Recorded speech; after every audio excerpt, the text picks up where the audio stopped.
taking down their own buildings and the Gulf of Tonkin, which was a lie. But at the point being is that the timing, don't look at the conspiracy, look at the timing, is that we wanted to get into a war that we really couldn't get into because the people didn't support it, and then, wow, something happens where it's so catastrophic that everyone wants to get into it. Now, if you look at it that way, with a logical mind, you go, man, that's a lot of coincidences there. That's a lot of coincidence to where we didn't want to fight, had no reason, the people didn't support it, but then here we go. Because in World War II, they knew the Holocaust was going on 2 years before we did anything. A lot of people don't know that England don't like Americans. We think, oh, they love us over there because we saved them from the Germans. To them, we were 2 years late. We didn't get into the war until it was a benefit to us. And a lot of people don't know that, which I go to in terms of history. This country is not teaching history. And I don't mean, Columbus and this and that. I'm talking, hey, man, where the banks came from, why the Revolutionary War happened. Lincoln didn't just free the slaves because he was a great guy. Just little things like that, which I think, maybe I think would help history in this country. And talking from a black man's point of view, I think if somehow that a historical base for some white people, historical white people, that black people can go, wow, that was a good guy. I think. See, the thing is, what I say about black people and the color of white, it's not that I hate white people or anything.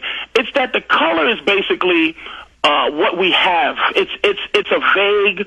That's all we have. We don't have a villain. We don't have people that we look at and go, okay, Hitler.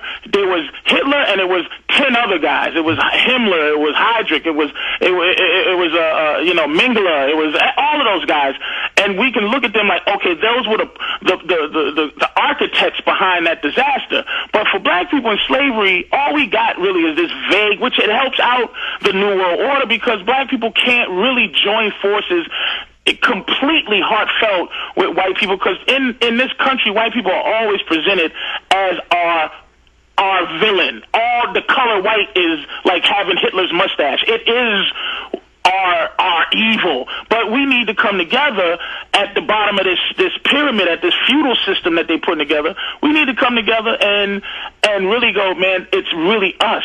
Even though the guys at the top look like you, but I think if there's any like diabolical plot, that's in there just as much as to keep us separate racially. You know what I mean? It's a really nasty thing, dude. It's so many things that we, the bottom half of this pyramid, the bottom level, the top have to be exposed, but the bottom is we're so entrenched in the hatred, basically, for each other. Black people don't like Asians, Asians don't like black people don't like white people don't like Indians, Indians don't like Arabs, Arabs don't like black people. Really, they all don't like black people, but if you put it all together, nobody likes nobody who should be joined in fighting the nonsense, so we can all listen to the G20, meetings, and we can all understand that they're trying to put us back into the feudal system. We can all understand the history of this, but we're too busy haggling over chunk stuff. Like, we're haggling over a couple of $100, man. I tell people, you know what? If you don't got no money, you shouldn't be worried about the economy. This thing is not, if you got $20,000 in the bank, you know what? Buy that hat you like. Buy those sneakers you like. We will be back after this. It's the InfoWarrior with Jason Bermas, PrisonPlan.tv, InfoWars.com. We are back. Patrice O'Neal is our guest. It's myspace.com/Patrice O'Neal. And you were just talking about the divide and conquer or order out of chaos methods of religion and race to divide all of us so that we don't come together. I think that's a main reason that you'll see a lot of this anti-Semitism in the so-called patriot movement. It's to turn other people off. It's the same reason that the government started COINTELPRO against the Black Panther movement, to turn white people off to their plight. These people were trying to do the right thing, and all of a sudden they're getting people are sending out these coloring books to white neighborhoods where all these racist photos are made, and they're killing white people. I mean, some of these are really organized so that we do hate each other and are angry at each other for no reason other than they've contrived a reason. So we don't come together against them. I think we can overcome that, though. When it finally gets bad enough where enough people have lost their homes, where enough people wake up to the fact that, Barack Obama does not have their best interests at heart, when they start seeing the brigades, and I think September 11th this year is going to be a big day, because in that Give Act, that's their new holiday, literally in the Give Act, is 9/11. It's a national call to service and day in remembrance, and they're actually going to have memorials throughout the country, and they're going to be knocking on doors that day to have people pledge to join their course. Right. I mean, ultimately, I think, see, I hate to dismiss, like, I got a buddy that's hanging out, and during the commercial, and I'm talking to him about stuff, and first thing he just goes with beautiful apathy, just I don't care. Like, and then here's the thing where I can't get frustrated.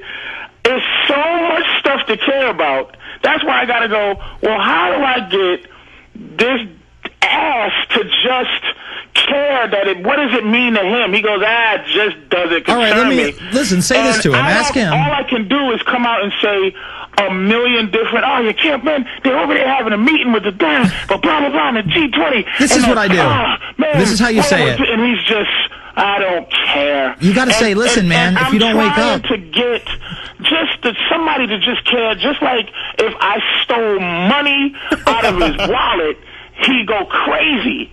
Yeah. But how do you get people to give a damn with that grassroots level? Like, dude, they're just stealing money out your pocket. How am I going to convince people that this is affecting them and it's not some magical man in a mountain theory?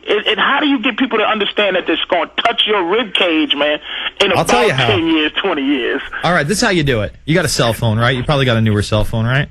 Yeah. All right, so this is what I do. I put videos on cell phones that I know are just going to scare the ever-loving hell out of somebody once I bring up the subject matter. And if it was my buddy, I'd turn to him. I'd be like, look, man, how would you feel if you were going to be microchipped, tracked, and traced by a bunch of occultic kitty rapists? And that's basically, at the bottom level, those are the people that are going to chip you, people that are into the occult and rape little children. I know that sounds crazy, but if you actually do the research, it's the real deal. So then I'll open up my phone, and I will play the 2004 clip of Peter Jennings going over how Mexican security officials chipped 144 guys under their NSA division. And then I'll show him another video clip after 9/11 of the Jacobs family pledging themselves to the United States government, saying that if it helps against terror, we'll all take the chips. Now, here we go. Now, this is where we work together. Okay. When you say that, okay, the Mexican, 140 Mexicans gets chipped, okay? Yep.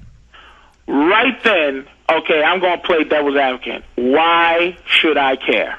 Because that chip is going to come into your body very, very soon, and it's going to be under government regulation, and it's going to be everything to you. I mean, it's going to know where you are at all times. Listen, you can go on eBay right now, spend $10 on a microchip. I'm not kidding. $3 for shipping. Then you can inject it in yourself if you want, and then you can track and trace yourself for $7 a month through a service. Patrice, can I get you to stay over 2 segments till the 20 after, or are you busy?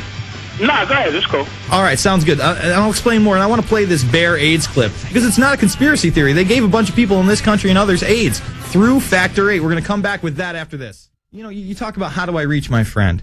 Well, first of all, let them understand history. Hitler didn't just kill the Jews. He went after, first of all, the communists first. They were the enemy. Then it was, the retards, the gypsies, the unpleasantries. Then it was the Jews. Then it was anyone who didn't have a job. Right. It always starts with the easy target. You know what I mean? And but let me ask, okay, so would you say unequivocally that the plan for this new group of people, okay, the New World Order, the globalists, is the same? Because I think it would click if you say that their agenda was the same as Hitler's agenda. For some reason, Hitler wrote is a book. The dude that really bugs people enough to listen. Explain to him he wrote the book. Trying to do to everybody what Hitler did during World War II. Worse, he wrote the book, The New World Order, Patrice. One of his books, before he really came to power, was called The New World Order, and it was all about taking over the world and having a global governance. So the more you get educated, the more I get educated on it, the more I read, the more I understand, the more I can, the one thing comfortable that I can say, like this is what I'm saying, I'm not comfortable as you are, and people who are deep rooted into the globalist, you know, standing against it. I'm learning. But one thing I can say is that eugenics is one of the keys. The idea of, you know, the perfect race, and then that opened my eyes up to stem cell research, which ultimately stem cell research is almost a quiet way of going, we're going to make perfect people, and cloning, we're going to make perfect human beings, this perfection, these people who can't be sick and won't be sick and all that stuff. So I can comfortably say, well, eugenics reminds me of something that they did in Nazi Germany, but it's going to take a lot more studying on my part to be able to comfortably go, when I'm talking to somebody, to go, look, man, these dudes are Hitler. They're trying to be like Hitler. And so I have enough mental weaponry. And I think in terms of saying Hitler's name, it's so shocking. Like, I just watched this thing called The End of America. I forgot the woman's name. Yeah, Naomi Wolf. I just watched it. Naomi Wolf. Steps to the end fascism. of fascism.